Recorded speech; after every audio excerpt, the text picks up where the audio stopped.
భగవంతుడి దగ్గర పుట్టారు. ఎవరి దగ్గర పుట్టారు? విష్ణుమూర్తి దగ్గర. విష్ణుమూర్తిలో నుంచి ఈ ముక్కోడు దేవతలు వచ్చారు. ముక్కోడు దేవతలు విష్ణుమూర్తిలో నుంచి వస్తే పైనుంచి ఏమైందని అంటే ఒక్కొక్క అమ్మాయి ఒక్కొక్క కోరిక కోరింది. ఏమని కోరింది? నాన్న నాకు ఆ పలానా భర్త కావాలి, పలానా భర్త కావాలి, నేను ఆ భర్తనే చేసుకుంటానంటే అతను మాంసాలు తినేవాడు, నీసులు తినేవాడు, రక్తాన్ని చూసేవాళ్ళు అంటే నాకు అయినా సరే నాకు వాళ్ళే కావాలి, నేను కిందకి వెళ్ళిపోతాను, నా జీవితాన్ని నేను బరాయిస్తాను అని ఆ ముక్కోడు దేవతలు ఒక దేవత అంది. ఒక దేవత అన్న తర్వాత ఏమైంది అని అంటే ఆ దేవత కిందకి వచ్చేసేసి నువ్వు కిందకి వెళ్ళిపోయిన తర్వాత నాదనేది పై లోకాలకి 7 లోకాలు 14 లోకాలకి నా దగ్గరికి రావడానికి మీకు అర్హత లేదు. మీరు నచ్చిన భర్తను మీరు చేసుకుంటున్నారు కాబట్టి నా దగ్గరికి రావడానికి అర్హత లేదు అని నువ్వు అలా కన్న తండ్రివి నువ్వు దీవిస్తే ఎలా నాన్నగారు అని ఆ దేవత అడిగింది. ఏ దేవత అడిగింది? ఆ ముక్కోడు దేవతలో ఒక దేవత అడిగింది. అలా దీవిస్తే మీరే పుట్టింటి వాళ్ళకి లేకపోకుండా పుట్టింటికి రాకోకుండా ఎలా ఉంటాను అని అంటే సంవత్సరానికి ఒకసారి పుట్టింటి పసుపు కుంకం తీసుకెళ్ళడానికి మాత్రమే నువ్వు అర్హతురాలివి, కానీ ఎప్పుడు నా దగ్గరకు రావడానికి నువ్వు అర్హతురాలు కాదు అని చెప్పేసి ఆ రోజు నేను విష్ణుమూర్తిని చెప్పాను. ఆ రోజు అట్లా ఒక్కొక్క దేవత అక్కను పంపించావు, నన్ను పంపించవా నాన్నగారు అని అంటే ఆమె ఏం కోరింది? ఆమె ఇంకో కోరిక కోరింది.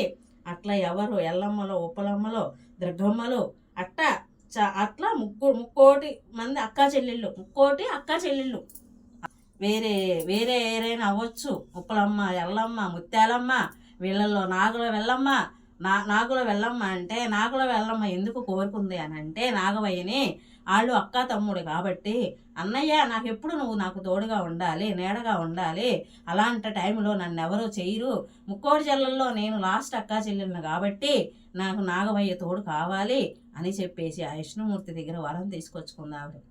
ఎవరు?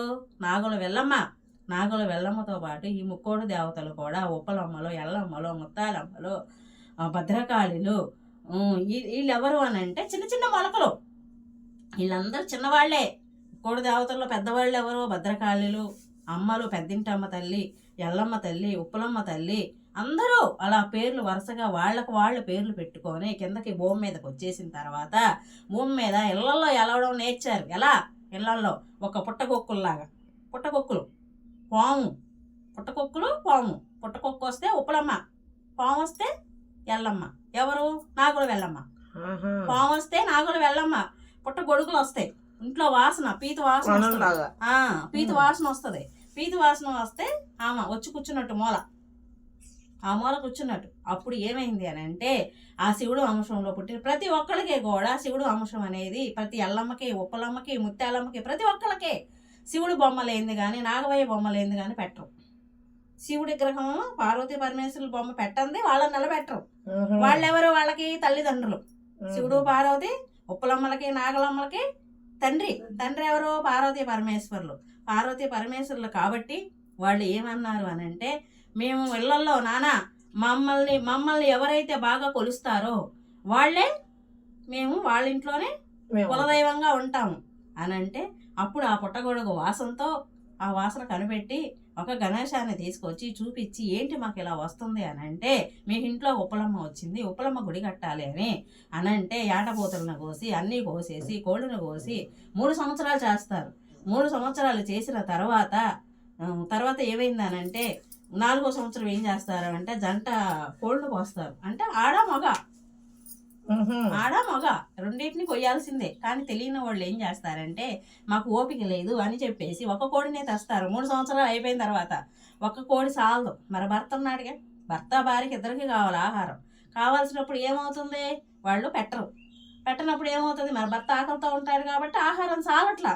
అప్పుడు ఏమవుతుంది? 3 సంవత్సరాలు 3 లక్షలు పెట్టేటప్పటికి ఉన్నదంతా అయిపోతుంది. ఈ కోడిని ఒకదాన్ని కూడా చేసేటప్పటికి మరి ఇంకొకళ్ళ కోపం వస్తుంది కదా. ఆ కోపం వచ్చేటప్పటికి ఆ ఇల్లు ఏమవుతుంది? సుడగుండం అవుతుంది. సుడగుండం అయ్యి మళ్ళీ వచ్చే సంవత్సరానికి వాళ్ళు పెట్టుకోగలుగుతున్నారా? లేదు. వాళ్ళకి ఏమవుతుంది? ఈ 3 సంవత్సరాలు ఆకలి తీరింది, 4వ సంవత్సరం కొంచెం తీరింది, 5వ సంవత్సరం లేదు. ఏమవుతుంది? వాళ్ళకి పెట్టుకునే తాకత లేదు. 1,00,000 రూపాయలు ఉంటాయా? ఉండవు కదా. అప్పుడు ఏమవుతుంది? ఆ ఇంట్లో సుడగుండం చేసేస్తున్నారు వీళ్ళు. అప్పుడు ఏమవుతుంది, ఉప్పలమ్మ వచ్చిన తర్వాత మళ్ళీ నాగలు వెళ్ళమ్మ అక్క ఉన్న కాడ చెల్లెలు ఉండాల్సిందే, ఎక్కడైనా సరే ఉండాల్సిందే. ఇద్దరిని బరాయించాలంటే ఏమవుతుంది, అల్లకొల్లోలం అయిపోతుంది. ఆ ఇంట్లో ప్రాణాన్ని తీసుకెళ్ళటమే కానీ, ఆ ఇంట్లో వాళ్ళని తీసుకెళ్ళటమే కానీ, ఆరోగ్యాల విషయంగా పాడు చేయడమే కానీ, ఎంత సంపాదించినా కానీ ఆ రూపాయి ఉండకపోవడం కానీ అలా జరుగుతున్నాయి. కానీ ఏమంటున్నారు అని అంటే, ఆ తల్లి ఉండడంలో మాకు కలిసి వచ్చింది. ఒక్కొక్కళ్ళకి ఏంటంటే వాళ్ళు ఉన్నవాళ్ళు కాబట్టి వాళ్ళు బరాయిస్తున్నారు కాబట్టి ఆమె కలిసి వచ్చినాయి. వేరే వాళ్ళకి లేని వాళ్ళు కదా, వాళ్ళు 3 సంవత్సరాలు వచ్చేటప్పటికి అప్పులు అయిపోతున్నారు. 4వ సంవత్సరం కొలవడానికి ఏమీ లేదు.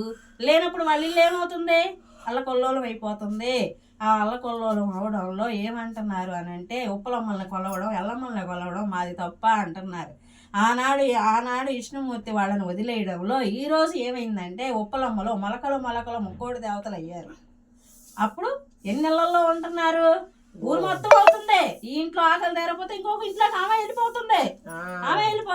ఇప్పుడు భోజనానికి వెళ్ళము అంటున్నారు. ముత్తైదుగా ఏం కోరుకుంటున్నామా, పసుపు కుంకుమ కోరుకుంటుంది.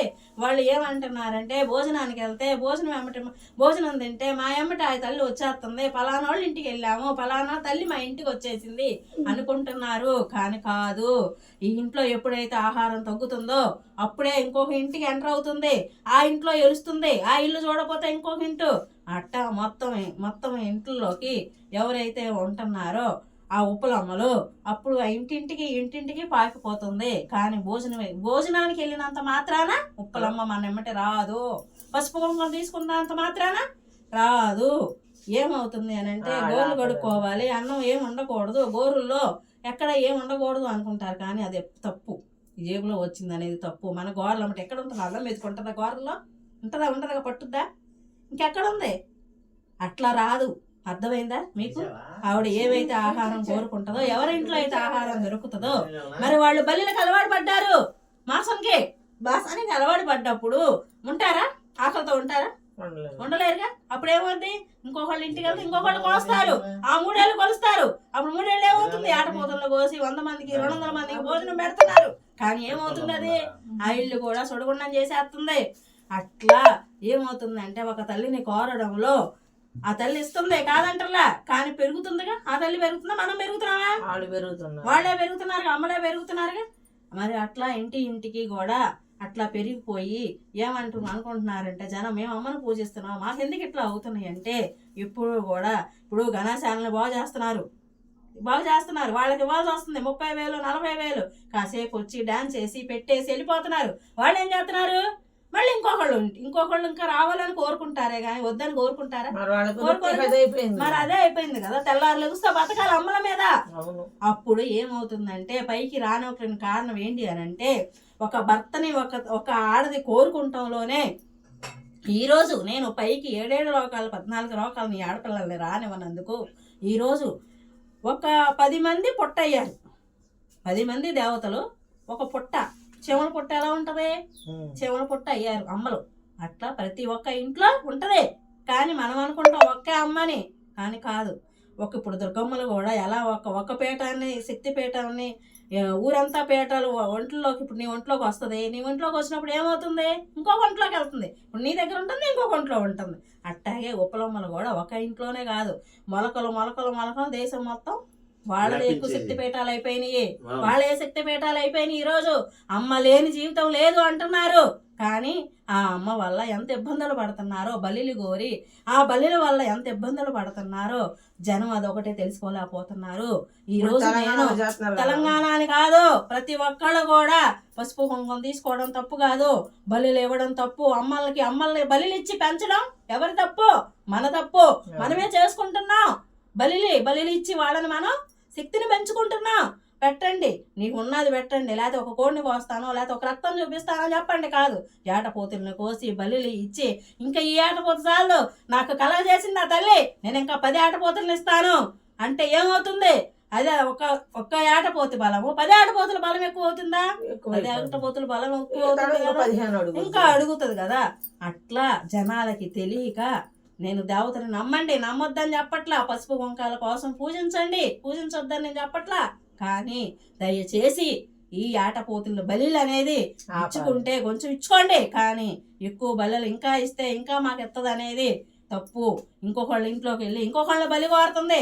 ఇచ్చిన వాడిని బాగానే చూస్తుంది, ఇవ్వని వాడిని ఏం చేస్తుంది? మనిషిని కోరుతుంది. ఇప్పుడు 10 ఆటపోతలు ఇచ్చిన పక్కింటికి వెళ్ళి లేకపోతే ఏమవుతుంది? ఆ మనిషిని కోరుతుంది. ఏం కోరుతుంది? మనిషిని బలి కోరుతుంది, ఏటపోతులను కాదు. అది నేను చెప్పేది. ఈరోజు నేను జనాలకి తెలియపరిచేది ఏంటంటే, వాళ్ళమ్మకి చెయ్యండి, పసుపు కుంకాలు తెచ్చుకోండి, వెళ్ళి మీరు తెచ్చుకోండి, భోజనం చేయండి.